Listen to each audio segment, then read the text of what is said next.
जय भीम गुजरात आज आपको संत रविदास जी के बारे में बताएगा। सतगुरु रविदास जी भारत के उन विशेष महापुरुषों में से एक है जिन्होंने अपने आध्यात्मिक वचनों से सारे संसार को आत्मज्ञान, एकता, भाईचारा पर जोर दिया।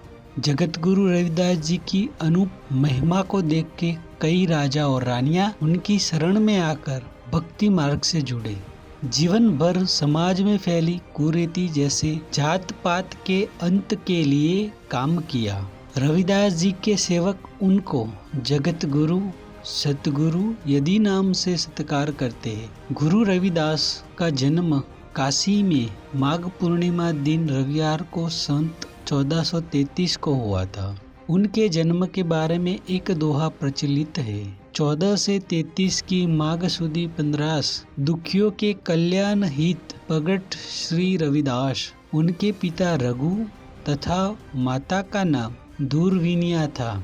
उनकी पत्नी का नाम लोना बताया जाता है। वे जूते बनाने का काम किया करते थे और ये उनका व्यवसाय था और अपना काम पूरी लगन तथा परिश्रम से करते थे और समय से काम को पूरा करने पर बहुत ध्यान देते थे। संत रामानंद के शिष्य बनकर उन्होंने आध्यात्मिक ज्ञान अर्जित किया।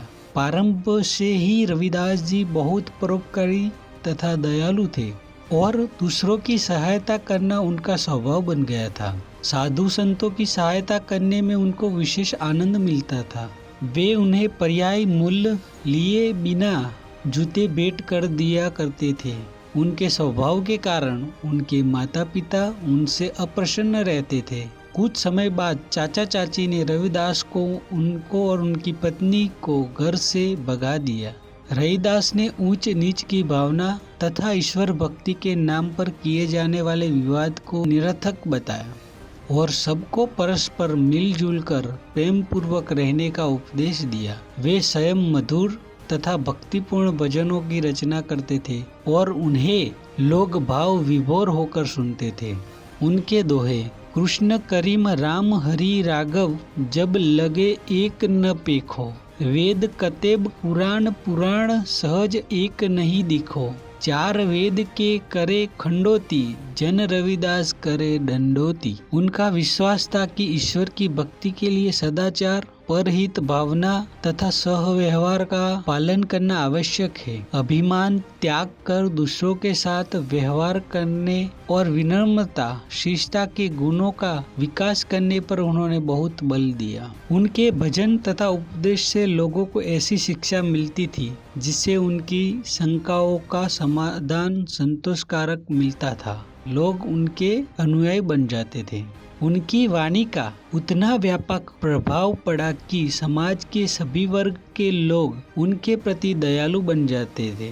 कहा जाता है कि मीराबाई उनकी भक्ति भाव से ही प्रभावित होके उनकी शिष्या बन गई। आज भी संत रविदास के उपदेश समाज के कल्याण तथा उत्थान के लिए अति महत्वपूर्ण है। उन्होंने अपने आचरण तथा व्यवहार से यह प्रमाणित कर दिया है कि मनुष्य अपने जन्म, जात तथा व्यवसाय के आधार पर महान नहीं होता। विचारों की श्रेष्ठता, समाज के हित की भावना से प्रेरित कार्य तथा व्यवहार जैसे गुण ही मनुष्य को महान बनाने में सहायक होते हैं। उन्हीं गुणों के कारण संत रविदास को अपने समय के समाज में अति अधिक सम्मान मिला और इसी कारण आज भी लोग इन्हें श्रद्धापूर्वक स्मरण करते हैं।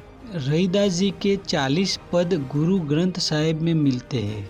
रविदास जी की प्रचलित वाणी, जाति जाति में जाति है जो केतन के पात, रविदास मनुष्य न जुड़ सके जब तक जाति न जात। ऐसा चाहू राज में मिले सबन को अन्न, छोटे बड़ो सब सम बसे रविदास रहे प्रसन्न। रविदास जी की जन्म जयंती पे उनको सत सत नमन। जय भीम साथियों।